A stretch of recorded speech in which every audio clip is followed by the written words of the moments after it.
never wanted revenge to define me. But sometimes life hands you the perfect stage, the perfect audience, and the perfect moment to reveal the truth they never believed you capable of. My name is Fiona Grant. To my family, I've always been the quiet disappointment, the daughter who refused to follow the family's golden path of law and finance, the one who wasted her time chasing pointless inventions. They never asked about my work, only reminded me of everything I wasn't. So I learned to smile, to nod politely during family dinners while my father, Richard, praised Edward's courtroom victories and Helen's high-profile clients. I let them pity me, ridicule me, even suggest I'd come crawling back one day, desperate to join their firm as a junior assistant. But what they didn't know is that while they measured success in cases won and clients billed, I was building something else entirely, something far larger, something that would one day make their empire look like a toy beside a skyscraper. And that day finally came. The applications slid across my desk, carrying the names of people who once dismissed me as nothing. My siblings, desperate for jobs. My father, desperate for contracts. None of them realizing whose hands their futures had just landed in. What happens next isn't just a story of business. It's a reckoning. A decade of silence turned into a single, devastating truth. And believe me, when the truth finally came out, none of them were ready. If you want to know how I turned my family's scorn into the sweetest form of justice, stay with me. And don't forget to hit that subscribe button. You won't want to miss what comes next. They say every empire begins with a dream. What they don't tell you is that the road to that dream is paved with humiliation, loneliness, and nights so dark you wonder if you'll survive until morning. For me, that road began the moment I decided not to follow the Grant legacy. My father, Richard Grant, was larger than life in our city, a brilliant attorney turned corporate titan who built his reputation on ruthlessness and results. My sister Helen inherited his sharp tongue and his arrogance, while my brother Edward carried his authority like a weapon. I was the anomaly, the quiet one with ink-stained notebooks full of designs, equations, and impossible ideas. "Stop daydreaming, Fiona," my father used to say at the dinner table. "This family builds empires in the courtroom, not in your imagination." Helen would smirk, swirling her wine like a queen holding court. Maybe one day she'll invent something useful, like a way to get her head out of the clouds. Edward's jabs were softer, but no less cruel. "Don't take it personally, Fee. Not everyone's cut out for real work. Some people are just better suited to hobbies." Hobbies. That word stung more than any insult, because to me, technology wasn't a hobby. It was oxygen. It was the only thing that made sense in a world where I never belonged. But in the Grant household, my worth was measured by courtroom victories and financial portfolios. So every dinner became a performance. I would hide my exhaustion from working nights at coffee shops, freelancing for scraps, while they boasted about prestigious clients and million-dollar settlements. My silence became their favorite joke. "Still doing that little coding thing?" Helen would ask, her tone dipped in pity. "Yes," I would reply softly, while inside I screamed. The truth was brutal. I was drowning in debt after investing my meager savings into prototypes that failed again and again. I rented a damp one-room apartment where the ceiling leaked every time it rained. The glow of my laptop was my only companion, its hum drowning out the sound of my neighbors fighting through paper-thin walls. There were nights I went hungry because I chose to pay for cloud servers instead of groceries. Nights where I coded until my fingers cramped, fueled only by cheap instant coffee and stubborn defiance. When exhaustion blurred my vision, I would press my forehead against the cold desk and whisper to myself, "They're wrong. They have to be wrong." The worst part wasn't poverty, it was invisibility. I still remember Christmas that first year. My family gathered in the grand Grant estate, the chandelier blazing above a table groaning with food. Helen announced she had been promoted to senior partner. Edward had just won his first high-profile case. My father raised his glass proudly, his eyes shining with approval. Then he turned to me. "And you, Fiona? What exactly do you do these days? Something with computers, I think?" The table erupted in polite laughter, the kind that slices deeper than mockery. My cheeks burned, but I forced a smile. "Yes, something with computers." No one asked for details. No one cared. Afterward, I slipped outside into the snow, my thin coat no match for the icy wind. I stared at the mansion glowing behind me, every window filled with warmth I would never be invited to share. That night, alone in my freezing apartment, I made a promise to myself. One day, they'll see me. One day, they'll regret dismissing me. But promises don't pay bills. I took on every freelance project I could find, fixing broken websites, debugging ancient code, even teaching bored teenagers how to write their first lines of HTML. By day, I smiled through client calls.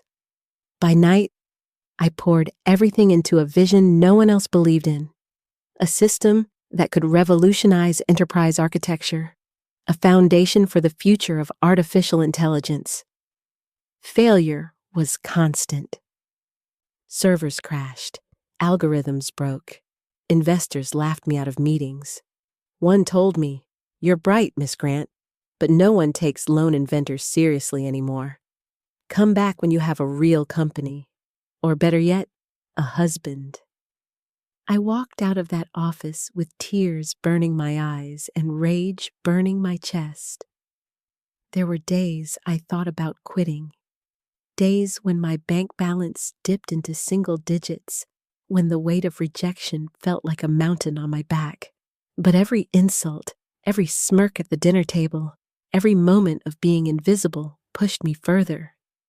Their disbelief became my fuel. Then, slowly, the tide began to turn. A small startup bought one of my prototypes for a modest sum. That money paid for 6 more months of work. Then another client signed a bigger contract. Word spread in hushed circles about an anonymous consultant who built systems no one else could. Still, I hid my progress from my family. At gatherings, I drove my battered Honda while a brand new sports car sat hidden in a private garage. I wore thrift store dresses while million-dollar contracts flowed through my hands. I let them believe I was struggling because the secret was sweeter than any confession. But make no mistake, it wasn't glamorous. Behind the facade of success was relentless sacrifice. I lost friends who couldn't understand why I disappeared for weeks at a time. Relationships crumbled when partners grew tired of competing with my work. I spent birthdays alone, my only celebration the sound of code compiling without errors. Loneliness became both my curse and my weapon, because in that silence, I built something no one could take from me. Years passed. The company grew from a one-woman operation to a corporation whispered about in boardrooms across the world. Investors who once dismissed me now begged for meetings. Journalists speculated about the mysterious founder of FG Technologies, the reclusive visionary known only by initials. And through it all, the Grants remained blind. My father still bragged about Helen's brilliance and Edward's charm. At dinners, they still asked me, always with that same smirk, "Still doing that little tech thing?" "Yes," I would reply. Always yes. Because one day, the answer would shatter their world. And when that day finally arrived, when their resumes landed on my desk like a cosmic joke, I realized something. All the years of hunger, of humiliation, of being invisible had forged me into something stronger than any courtroom victory. I was no longer the disappointing daughter. I was the storm they never saw coming. Success has a sound. For some, it's the clink of champagne glasses. For others, it's applause echoing through a crowded hall. For me, it's the quiet hum of servers in a climate-controlled data center, processing billions of calculations every second. That sound is my empire breathing. FG Technologies, 3 letters that have reshaped the global tech landscape. What began as a vision in a leaky apartment has become a powerhouse valued in the tens of billions. Our cloud architecture supports governments. Our artificial intelligence tools are integrated into Fortune 500 companies. Our software isn't just used, it's relied upon. Entire industries would grind to a halt without us, and at the center of it all is me. I live in a penthouse overlooking the skyline, floor-to-ceiling windows framing a city that once ignored me. In my private garage sit cars collectors would kill for, each one polished to perfection, yet rarely driven. My real transportation is a sleek black helicopter that carries me above the traffic, landing directly on the rooftop of FG Tower, the headquarters of my empire. Inside, the world bends to my schedule. Executives wait weeks for a 15-minute slot on my calendar. Politicians whisper my name in meetings they think I'll never hear about. Journalists speculate endlessly about the elusive founder who never grants interviews. I'm the ghost in the machine, the mystery mogul they call, the silent visionary. Only a handful of people know the truth, that Fiona Grant, the overlooked middle child of the Grant family, is the woman behind FG Technologies. My closest executives, my legal team, my assistant Michael. Everyone else still believes I'm just another consultant, tucked away in some forgotten corner of the industry. The irony is intoxicating. I donate millions every year, sometimes anonymously, sometimes publicly, through FG's charity arm. Hospitals, schools, research foundations, they all bear the mark of my success. I've built scholarships for underprivileged students, endowments for women in STEM, even entire community centers in neighborhoods like the one where I once rented that damp little apartment. And yet, I still arrive at family dinners in that old Honda, still wearing understated clothes, still letting them believe I'm scraping by. Why? Because masks are powerful. Masks let you walk unseen into places where the truth would blind. But make no mistake, this success is not just measured in dollars, it's measured in power. The power to make decisions that ripple through entire industries. The power to sit across from world leaders and know they need me more than I need them. The power to look back at every insult, every smirk, every dismissive laugh from my family and know I've surpassed them all. Sometimes, late at night, I stand by my window, the city lights flickering like constellations at my feet. I think about the girl who once cried herself to sleep in a freezing apartment, whispering promises into the dark. She is gone now, replaced by a woman who keeps her promises with steel and fire.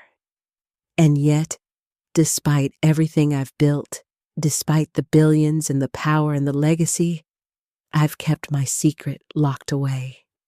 For 10 years, I've allowed my family to live in ignorance, believing I am nothing more than a failed dreamer.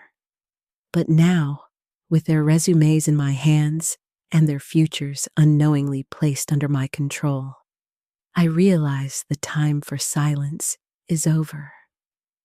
They wanted proof of success? Tomorrow, they will see it. Betrayal doesn't always come with knives or broken promises. Sometimes it comes dressed as family, wrapped in smiles that never reach their eyes. For me, betrayal wore the faces of Edward, Helen, and Richard Grant. And now they were back.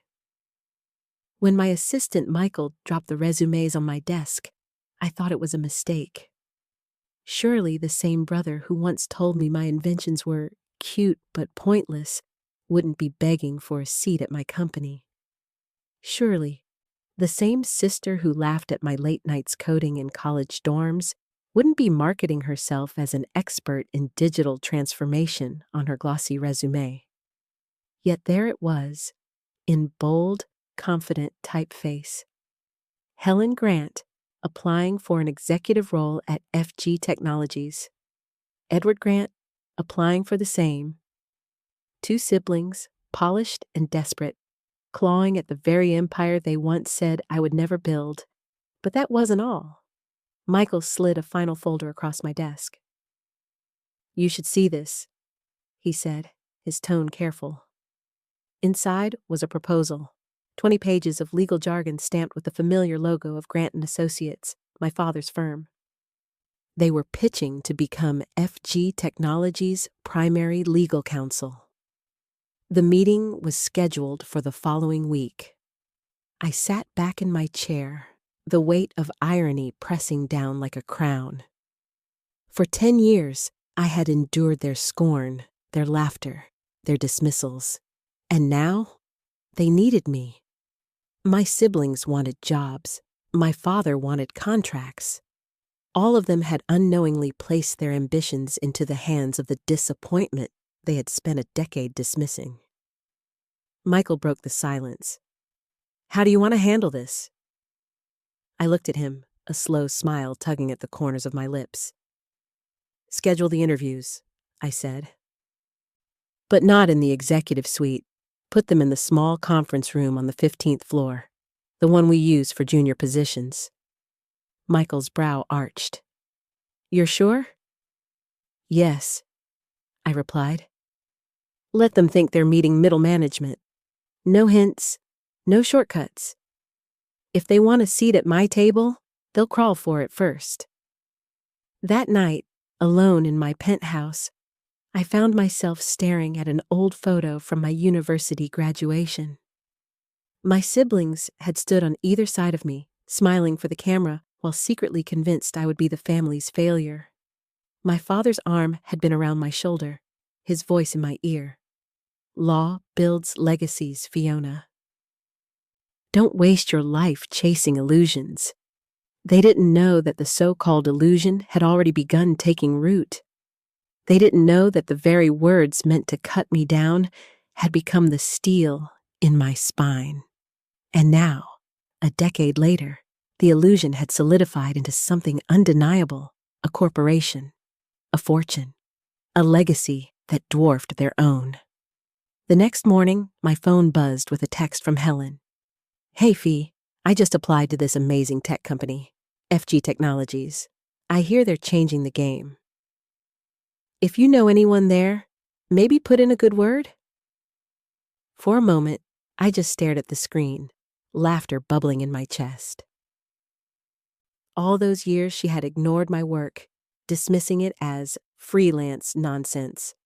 And now she wanted my connections. "I'll see what I can do," I typed back, my fingers steady, my heart steady. Edward's message came an hour later. "Sis, applied to FG today, fingers crossed. It'd be huge if I landed this. Let's catch up soon. It's been too long." Too long. That was one way to describe a decade of silence, punctuated only by polite nods at family gatherings. But the greatest test was still to come. My father's firm, Richard Grant himself, the man who had raised me with discipline and expectations sharp as a blade, the man who had dismissed my dreams with a single glance at his legal briefs, the man who had once said, "Tech startups are a dime a dozen. Law is forever." Now, his signature was on a proposal begging for the chance to represent my company. He didn't know that his daughter was the company. He thought he was chasing an anonymous billionaire, a shadow in the business world known only as FG. He had no idea that shadow was me. I closed the folder, my decision already made. For 10 years, I had stayed silent, letting them believe what they wanted. For 10 years, I had hidden my empire behind an old car and a modest apartment. But the moment their resumes landed on my desk, the moment my father's proposal crossed my hands, I knew the game was over. Tomorrow, the betrayers would walk into FG Tower, heads high, convinced they were climbing upward.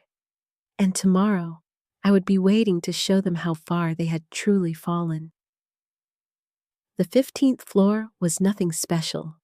That was exactly the point. No marble floors, no skyline views, no polished oak tables that screamed power. Just a modest conference room with plain white walls and chairs that creaked when you shifted. It was the kind of room designed to remind applicants of their place, that they were here to prove themselves, not to be courted. Through the security feed in my executive suite, I watched them arrive one by one.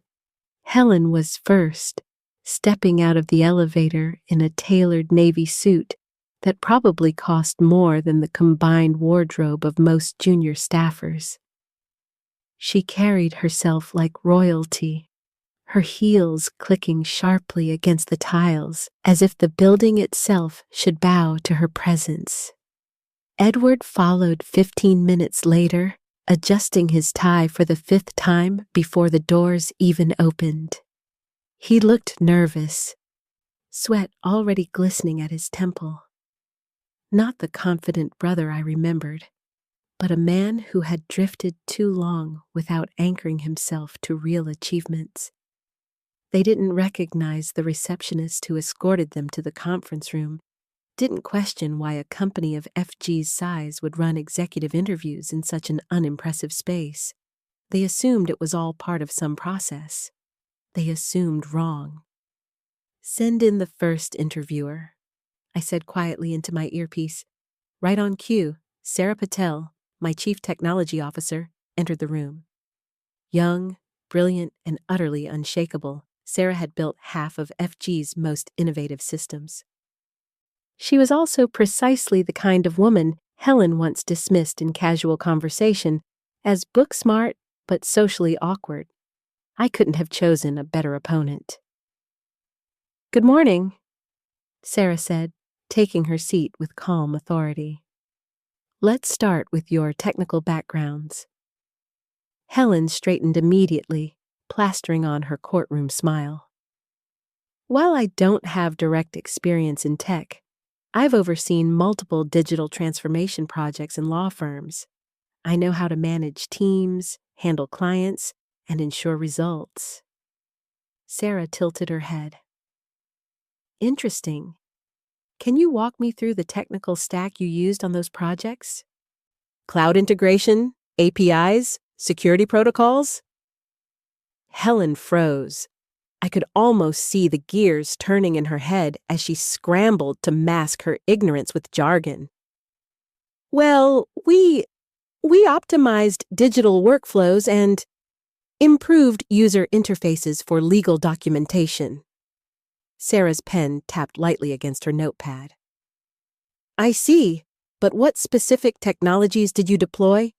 For example, did you work with Kubernetes, AWS, or Azure?" Silence stretched. Helen's smile faltered. She cleared her throat, trying to steer the conversation back to her comfort zone. "I managed the client relationships. That's really where my strength lies." Sarah didn't press further. She didn't need to. The damage was already done. Helen's mask had cracked. Then came Edward. He leaned forward eagerly, his voice brimming with false confidence. I've been following the tech sector closely. Blockchain, AI, the metaverse, it's the future. I know this is where I need to be. Sarah nodded politely. Can you explain a current, real-world application of blockchain beyond cryptocurrency? Something FG Technologies might use in enterprise architecture? Edward hesitated. Well, security. Everyone knows blockchain is secure. It's immutable, right? Sarah's expression remained neutral, but I could see the amusement in her eyes. That's true. But how would you address scalability issues or energy consumption concerns? Edward's mouth opened and closed like a fish gasping for air. Those aren't really my focus. I'm more of a big picture guy. When Sarah finally thanked them for their time and left the room, the siblings exchanged glances. Helen's tight with frustration. Edward's filled with quiet panic. Send in round 2, I instructed. Marcus Chen, my head of innovation, entered next.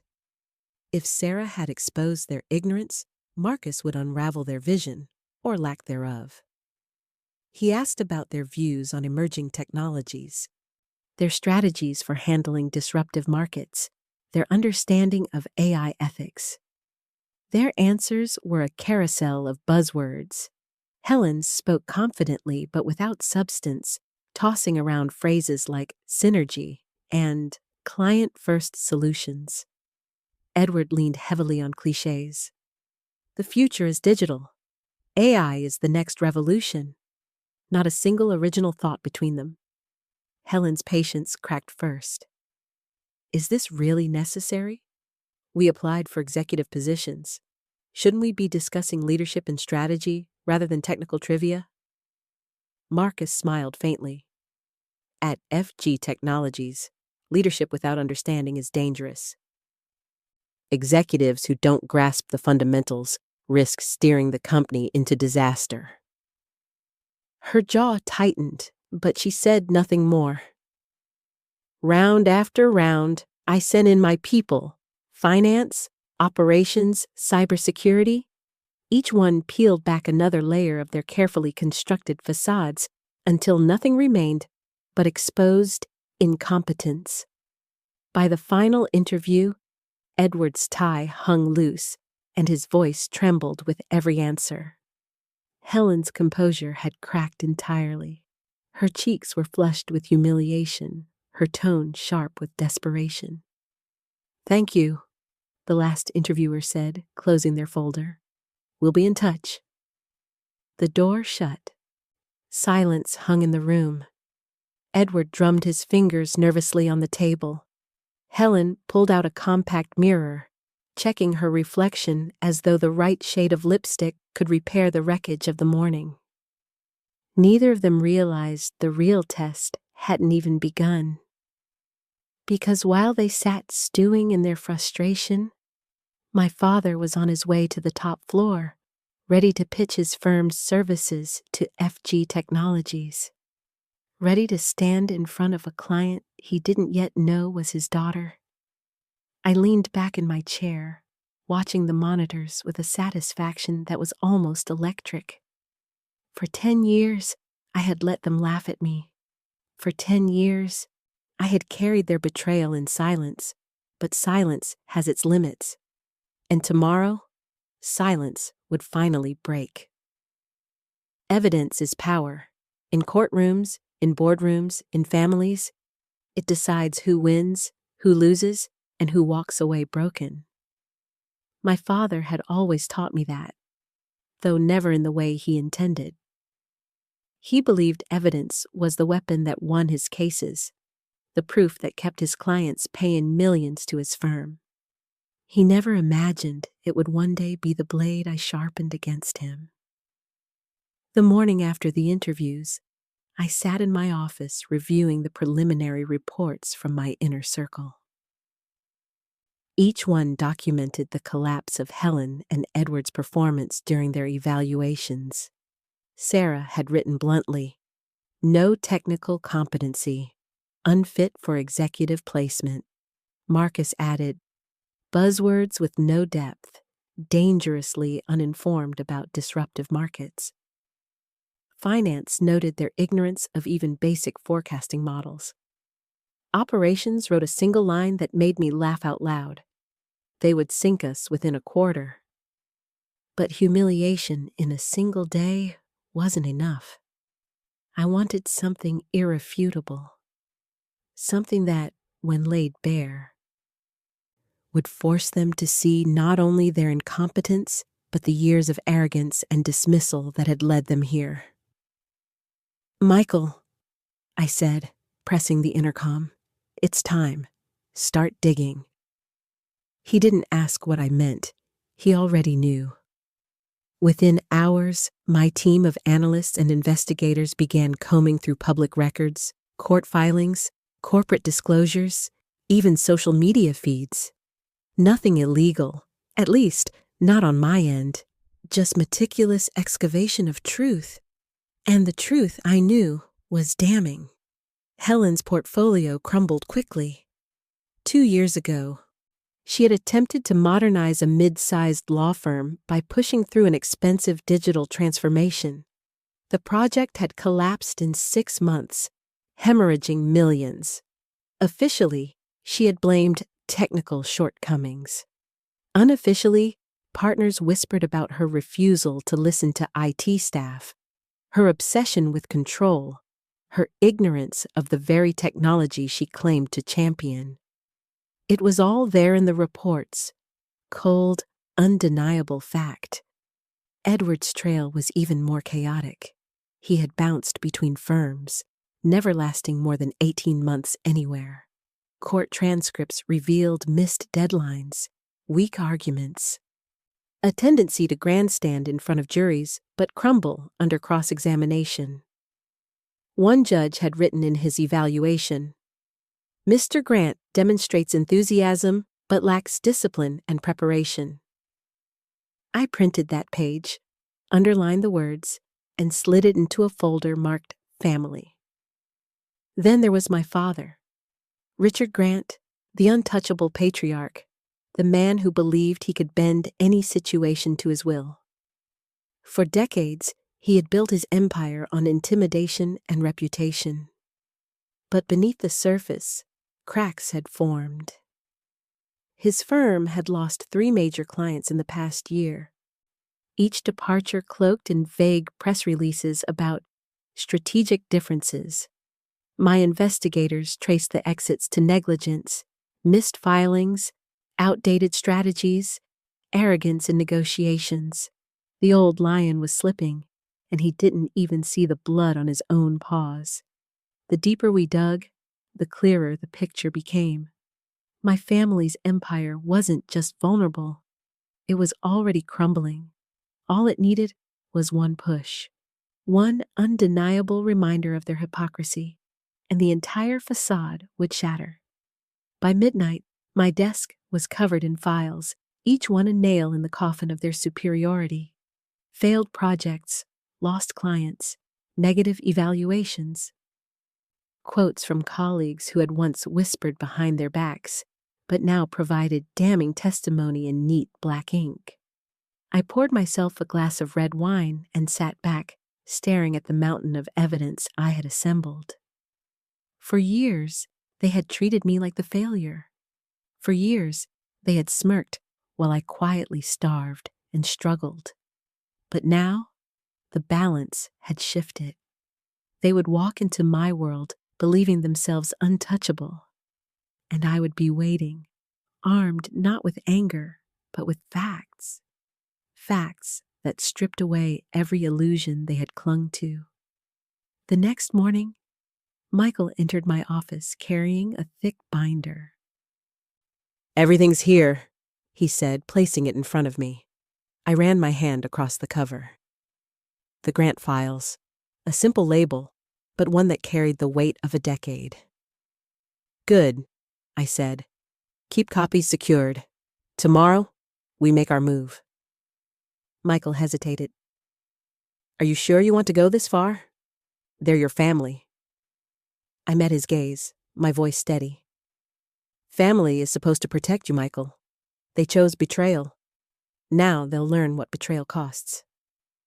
That evening, I stood once again at the floor-to-ceiling windows of my penthouse, the city glowing beneath me. I thought of the girl I once was, sitting outside my father's mansion in the snow. Invisible and unwanted. She had no power, no voice, no evidence to prove her worth. But I was not that girl anymore. I was the founder of FG Technologies. I was the woman holding the receipts. And tomorrow, when my family faced me in the boardroom, they wouldn't just face the truth. They would face themselves. Retaliation is not rage, it's architecture. Rage is impulsive, destructive, blind. But true retaliation? It is meticulous, deliberate, a masterpiece of timing and precision. I had spent 10 years building my empire brick by brick. Now I would dismantle theirs with the same patience. The evidence I'd gathered wasn't just ammunition, it was a blueprint.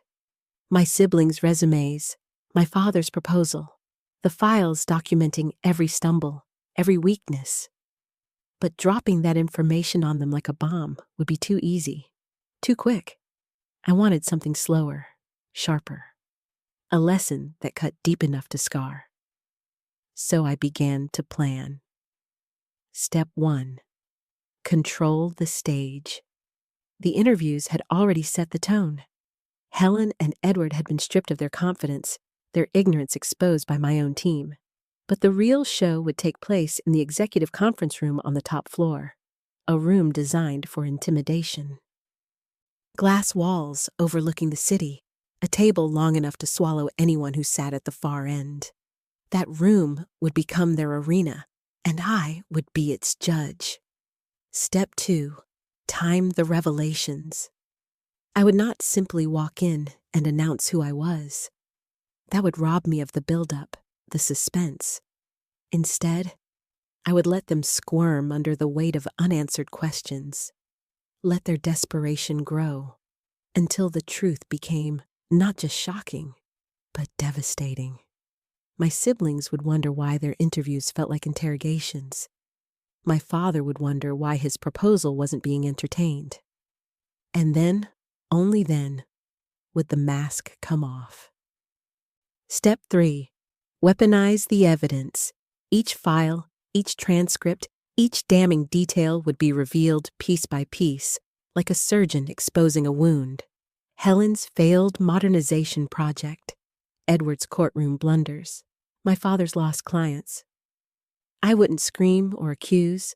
I would present the facts with clinical precision, forcing them to confront the mirror they had so carefully avoided. Step 4. Decide their fate. This was the part I hadn't fully settled yet. Should I cast them out completely, leaving them to drown in the ruins of their arrogance? Or should I offer them a single lifeline, a humiliatingly small role within my empire? One that would remind them daily of who held the real power? The choice would depend on how they reacted when the truth surfaced. Apologies might earn survival. Defiance would guarantee destruction. As I mapped out each step, Michael watched me with a mixture of admiration and unease. "You've thought of everything," he said quietly. "I've had a decade to think," I replied. That night, I rehearsed the confrontation in my mind. I pictured Helen's smirk collapsing into shock, Edward's nervous charm shattering under pressure, my father's authority crumbling as realization dawned. I saw myself at the head of the table, calm, untouchable. The daughter they had dismissed now holding the power to destroy them. But revenge is never without risk. There was a part of me, a small, stubborn fragment, that still remembered craving my father's approval. still remembered longing for my siblings' respect. That part whispered that maybe, just maybe, this could end in reconciliation instead of ruin. I silenced the thought.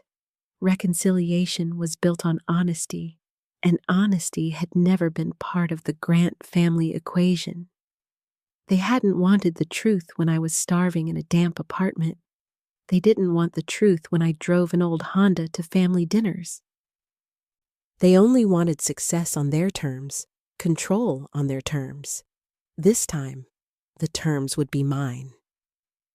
The day before the confrontation, I walked through FG Tower alone. I visited the 15th floor where my siblings had sweated through their interviews. I stood in the lobby where my father would soon arrive, briefcase in hand, still believing he was the predator and not the prey. Finally, I ended in the executive conference room, tracing my fingers along the polished surface of the table where I would soon dismantle the Grant legacy. The city glittered outside the glass walls, its lights pulsing like a heartbeat. My empire, my proof, my stage. I turned to Michael. Tomorrow, when they arrive, make sure the cameras are rolling. I want this documented. He hesitated. For legal reasons? For history, I said. He nodded, understanding. When I returned to my penthouse that night, I poured myself another glass of wine and stared out at the skyline. My reflection in the window looked like a stranger, sharp, unyielding, eyes burning with purpose. I thought of the girl I once was, shivering outside my father's mansion in the snow, invisible and dismissed. Tomorrow, that girl would finally be avenged. I set the files neatly in my briefcase, the final pieces of my plan. Helen, Edward, Richard, 3 betrayers, 3 ghosts from my past. Tomorrow, they would walk into my empire unprepared, unarmed, unaware, and tomorrow, I would show them what it meant to underestimate me. The executive conference room was colder than it looked on paper. Glass walls turned the skyline into a silent jury. Sunlight sliced across the long table and painted everything in merciless clarity. I arrived precisely when the elevator chimed, smoothing the front of my blazer as if I were any ordinary CEO preparing for a quarterly review. Inside, my pulse was steady. My face was deliberately unreadable. This was not theater for me. It was execution, and I had rehearsed every line. They came in like a procession of entitled ghosts. Helen first. Perfect posture, lips pressed into the practiced smile of someone who'd always expected applause. Edward trudged in beside her, tie askew, an attempt at confidence wobbling on a thin foundation. My father entered last, tall enough to cast a shadow, but with a smallness about him now that the years and misjudgments had carved into his features. He still wore the suit that had served as his armor for decades, but armor can rust. I let them settle, and then I spoke their names aloud, not with malice, but with the quiet certainty of someone who holds the ledger. Helen Grant, Edward Grant, Richard Grant, thank you for coming. The simple formality scraped across the room like a blade. For the first few moments, they pretended not to know what was coming. Who could blame them? Their world had trained them to assume control, to expect entitlements. But then I opened the first folder and began to lay down facts. Timelines of failed projects, client letters outlining negligence, court transcripts with blunt judicial notes, financial statements that told the truth the family had carefully ignored. I presented the evidence calmly, each sheet placed with the care of an archivist cataloging ruin. Helen's face shifted first. At the opening of the file detailing her failed digital overhaul, her expression went brittle, a forced smile collapsing into a pale, rehearsed frown. At first, she tried to salvage dignity with legalese and high-flown excuses. Vendor issues, miscommunication, unforeseen complications. Her voice shook when she reached for the practiced cadence of a courtroom. But the cadence failed her. The facts were mercilessly precise. Edward's features betrayed him next. His cheeks, usually flushed with performative bravado, drained of color until he looked almost translucent. His jaw worked like a man trying to hold together a splintering facade. When I read the judge's note, enthusiasm without discipline, the words seemed to lodge directly beneath his ribs. He swallowed and tried to laugh it off, but the laugh came out thin, a brittle sound that echoed oddly in the glass room. And then my father. Watching him was like watching a statue crack. His skin, weathered with decades of command, turned an unusual gray. The practiced composure that had once been second nature simply fell away. For the first time in my life, I saw confusion root itself on his face, then morph into something heavier, a stew of regret, embarrassment, and a dawning recognition that the instrument he had used to judge others had been turned back upon him.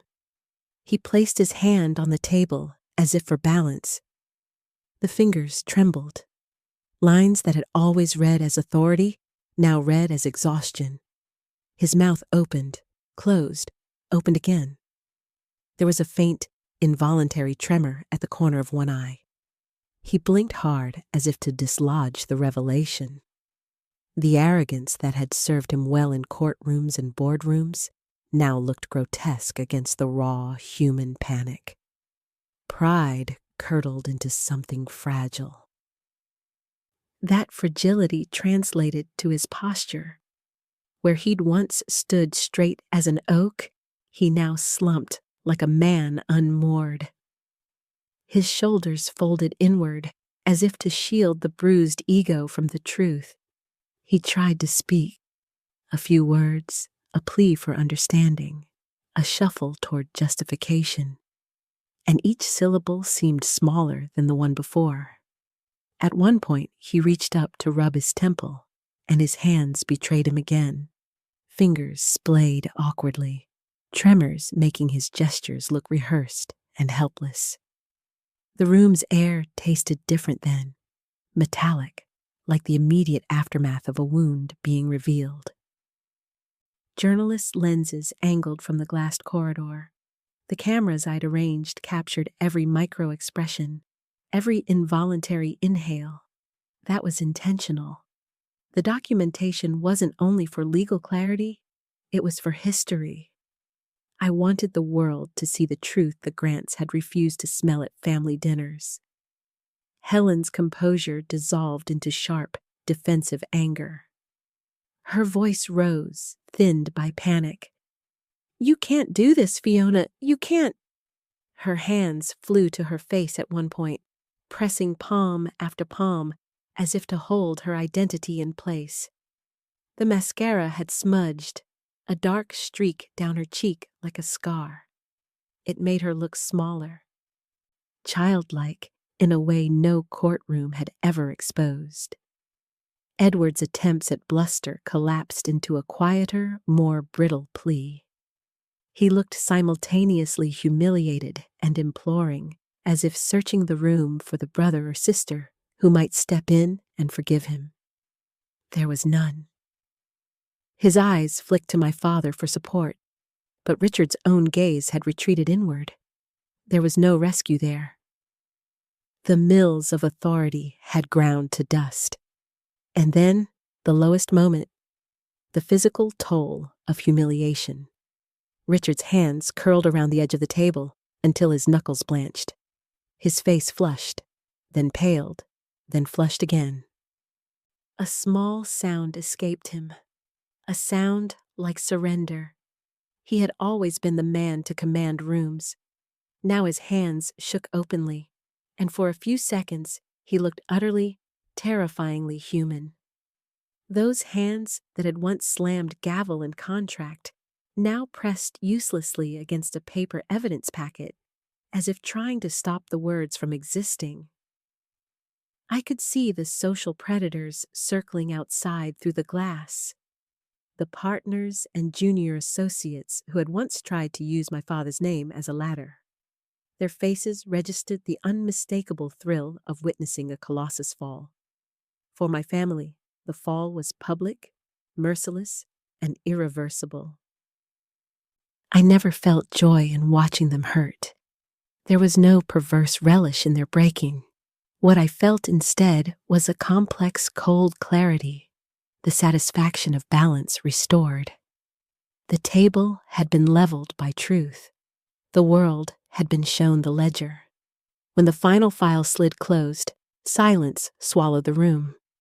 My voice broke it. You were given choices. You chose judgment over curiosity, mockery over support. This is the consequence. I rose, buttoned my jacket, and walked toward the door. On my way out, I paused and looked at my father one last time. His face had the rueful emptiness of a man surprised by his own shadow. The cameras would carry the scene forward. The evidence would travel to the desks of people who mattered. The reputation Mr. Grant had spent a lifetime forging would need more than a public apology to resurrect. For Helen and Edward, the humiliation would be a scar they could not hide from clients, colleagues, or themselves.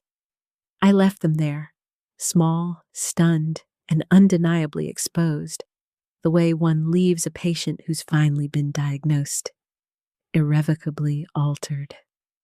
The glass walls reflected a skyline that seemed suddenly indifferent to human drama.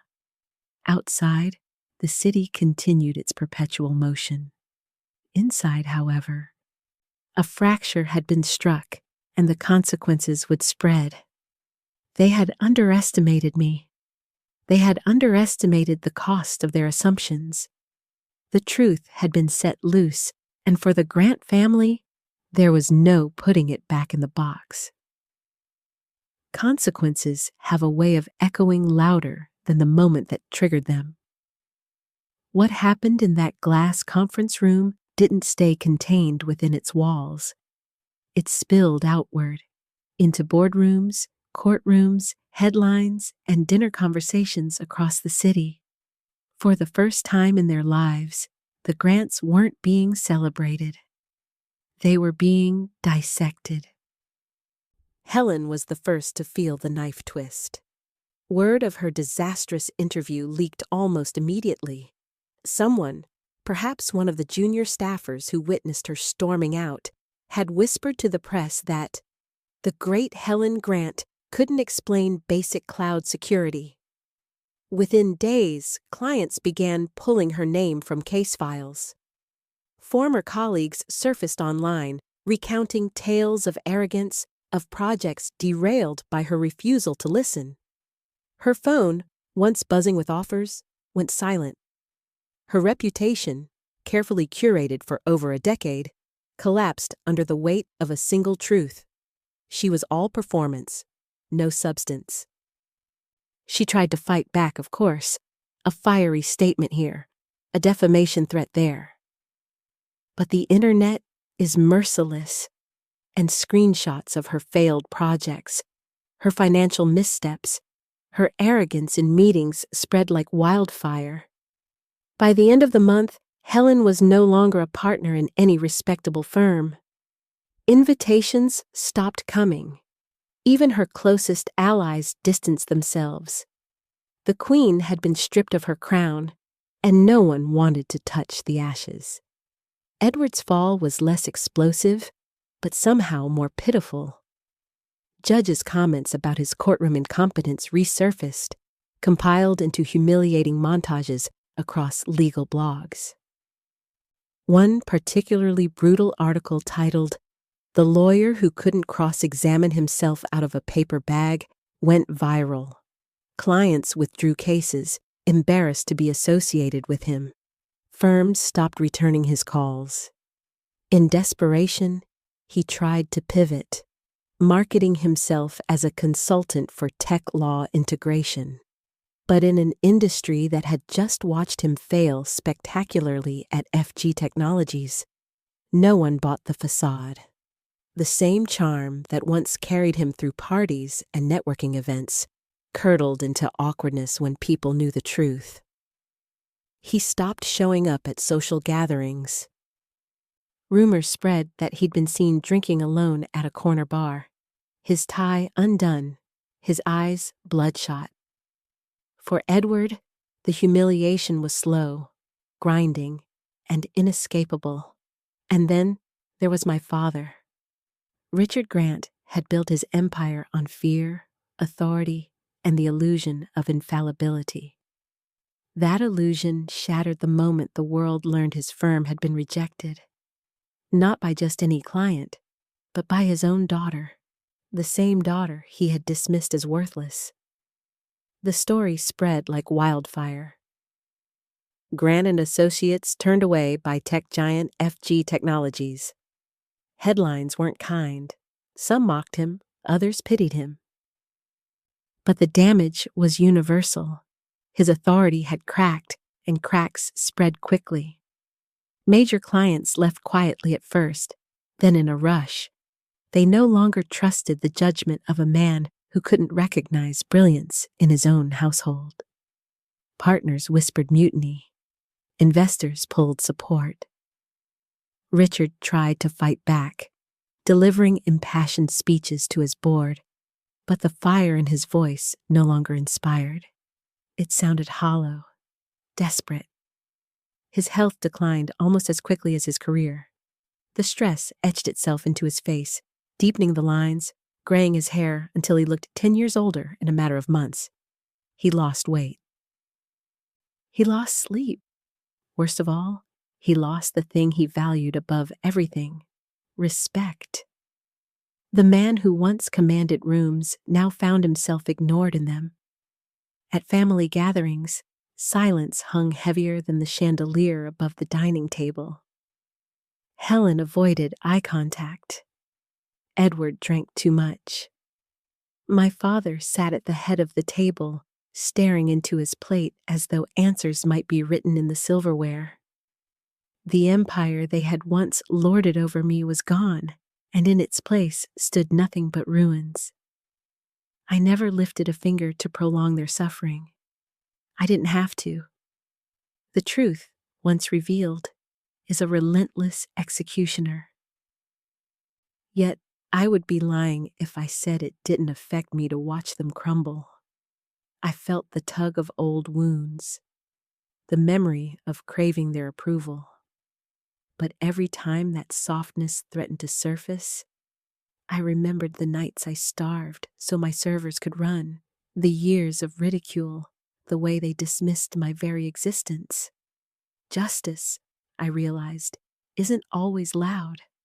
Sometimes it's simply the quiet destruction of arrogance, the slow dismantling of illusions. And as I stood in my penthouse, watching the headlines flash across screens, I knew this was that justice. The Grants had mocked me as a failure. Now they wore failure like a brand across their foreheads, visible to the world, impossible to erase. And that was a consequence none of them could escape. The night after the storm broke, I hosted dinner in my real home. No more rented apartments, no more disguises. Just the truth, shining from every marble surface, every view framed by glass, every detail they had once believed was beyond me. My family arrived subdued, stripped of the arrogance that had once filled every corner of their presence. Helen's eyes were ringed with exhaustion. Edward carried himself like a man unsure of his place in the world. My father moved slowly, his authority weighed down by regret. I let them sit in silence before speaking. "This dinner isn't about forgiveness," I said. "It's about honesty. For years I hid the truth because I thought it would hurt you. But the truth is, Hiding hurt me more. So here we are. No masks, no illusions. They nodded, not because they wanted to, but because there was no other choice. For the first time, respect, real, unforced respect, hung in the air between us. As we ate, I told them the real story. The late nights, the failures, the hunger, the victories. I watched their faces shift, shame mingling with awe. Maybe they would never understand everything I endured, but they understood enough. I was no longer the invisible one. Later, as the city lights blinked below, I stood by the window with my glass of wine, the skyline reflecting back the life I had built. My empire was intact, my dignity was intact, and perhaps most important, my peace was intact. The story wasn't about revenge anymore. It was about freedom, the freedom to stand tall, unashamed, in the truth of who I was. And if you want to know where that freedom takes me next, stay close. The story isn't over. Subscribe and walk with me into the next chapter.